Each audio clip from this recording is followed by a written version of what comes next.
really just talking about social media, which is a huge thing. Yeah, there we go, social engagement. Quality over quantity. Okay, so social media is basically free advertising, right? I mean, besides the fact about sweat equity, you're not paying for it unless you actually do a social media campaign, but like for your brand, you can post anything, you can get these followers for free, technically.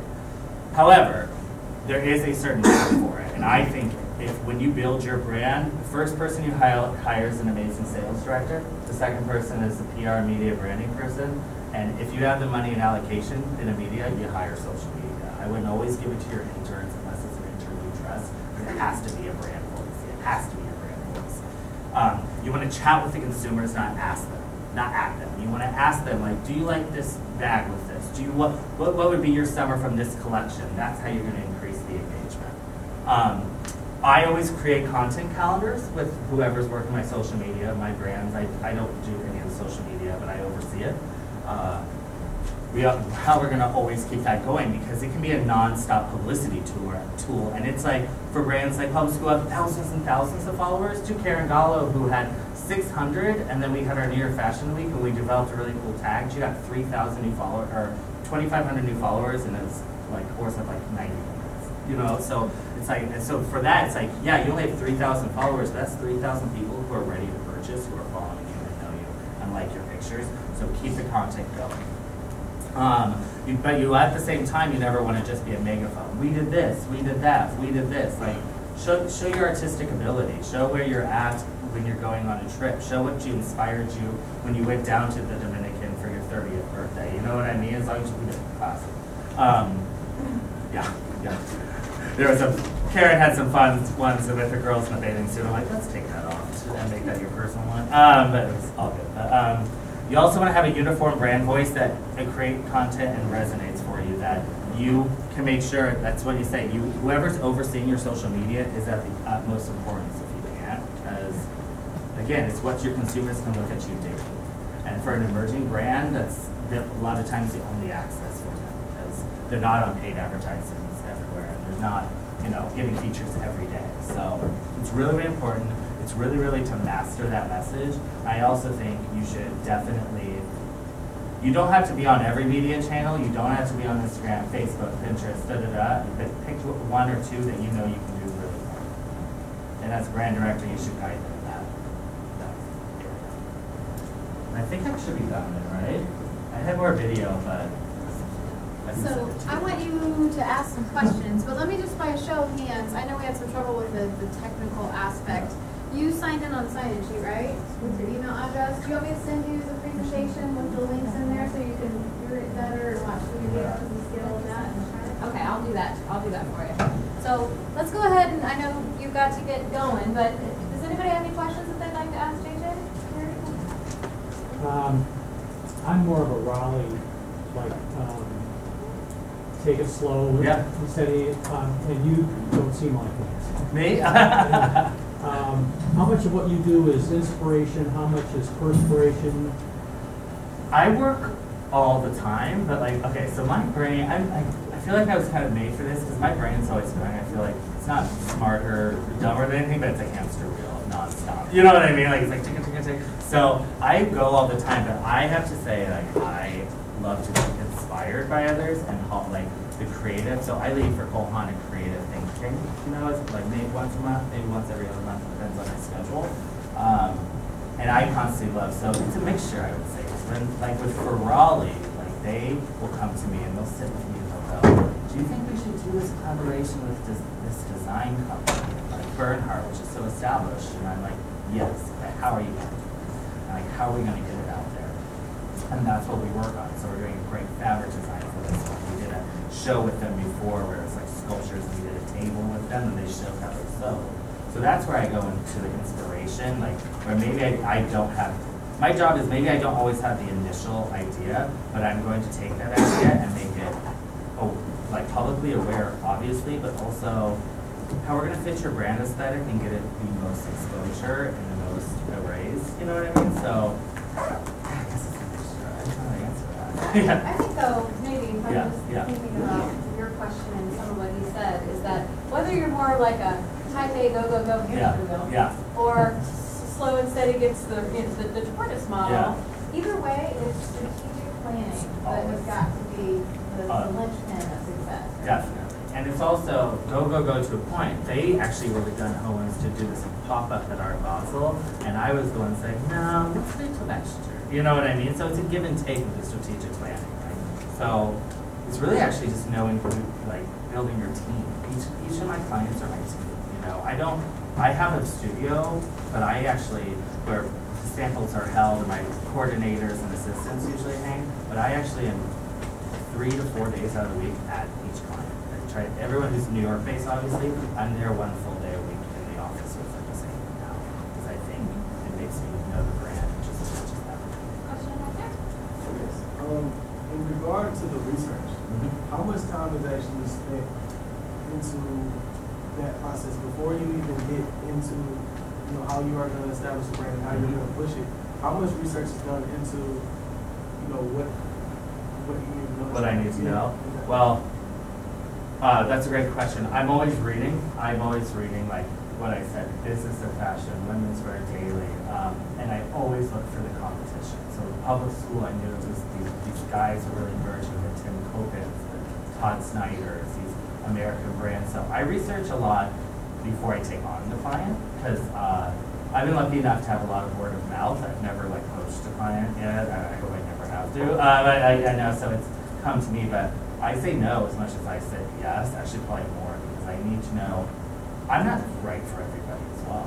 You know, sometimes you need a bigger agency than me. Sometimes you need a different perspective where you just want PR 101. So I research a client really intensely, where I usually have meetings that I call before we sign the proposal at least 4 to 5 times, where I get to know them. And I have a new shoe brand that, like, right now they want to start in January, or I'm starting with them in January. They're asking me to do earlier, and I'm just like, no, I haven't signed anything yet. I want to get to know them a little more and see if their sample's right. I want to hear from their Brazil factory, because everything needs to be in place for us to be a success as a total team. Yeah, and it's as much about your reputation as it is theirs. I'm a brand. Yeah, I am a brand. You know what I mean? Don't get that twisted. I am always like, in the back of my mind, like, I have to have my own brand identity as well. And I think part of what you're saying about the agency is sometimes there's too much greed. There's Yeah. too much get more, more. and then you can't do quality work if you're overextended or just about getting more. And I will say, if that happens to my little agency, like this little engineering kid, or I think it is, like, I really probably will step aside. I hope it never does, but I will either try to go in-house to one, because it's just, but in my opinion, what not to. Yeah.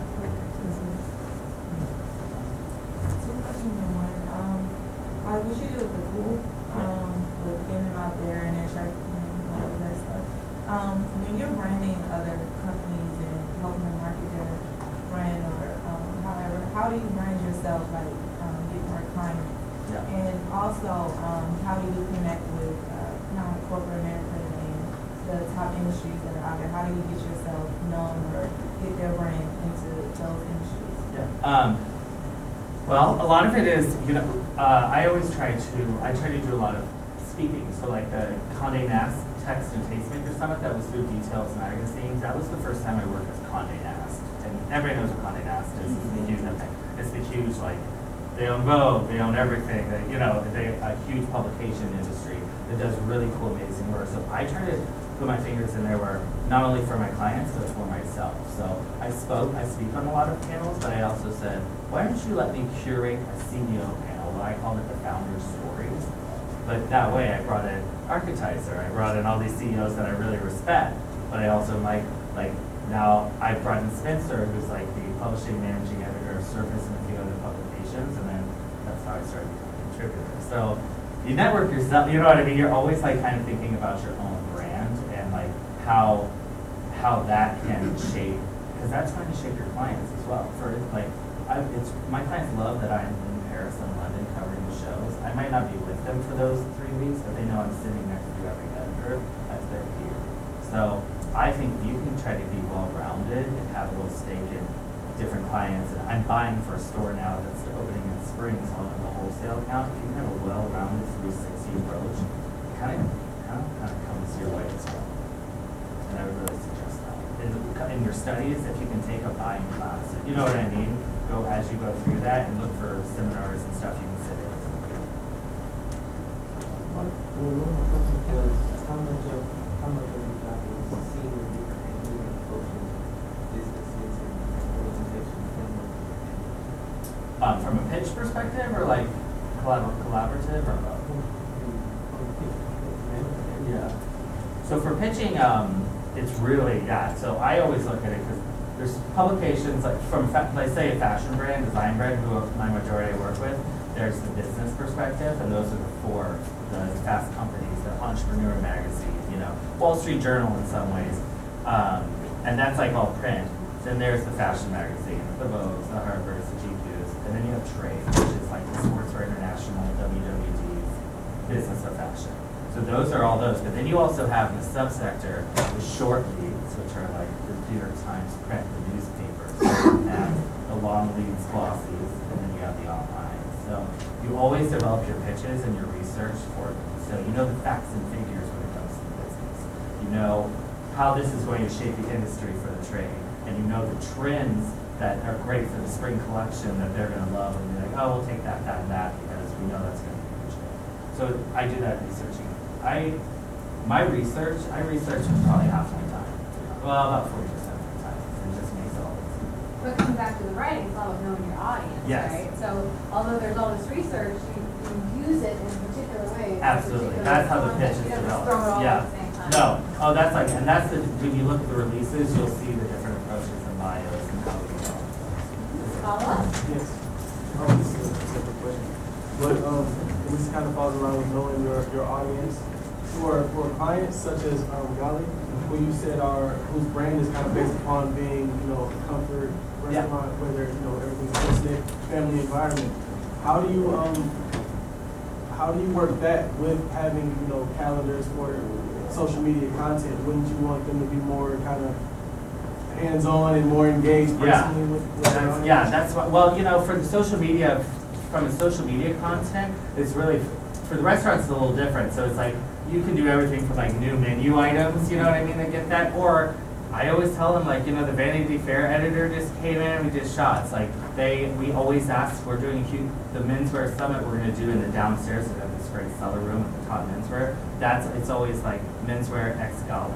That's social media tags that we always develop, and I always, for private events, for people coming in. I just had Tyson Chandler in there, and he was shooting with the, you got to go in there and be a publicist and be like, hey, good shot. Well, you got to tag that, But it's like if you develop the hashtags and where they can produce that following, that's a whole content that then the people can create, from the bar manager to the event director for both restaurants. So yeah, and that's also in the writing, the social media, and how you're going to get out there, how you're going to develop your following. What else? It's a lot of information, right? Yeah. A lot of name dropping every day. Okay. Sorry. All right, no, that's good. I got about 75% of it. Okay. Okay, so let's thank him, and I'd love for you guys to grab a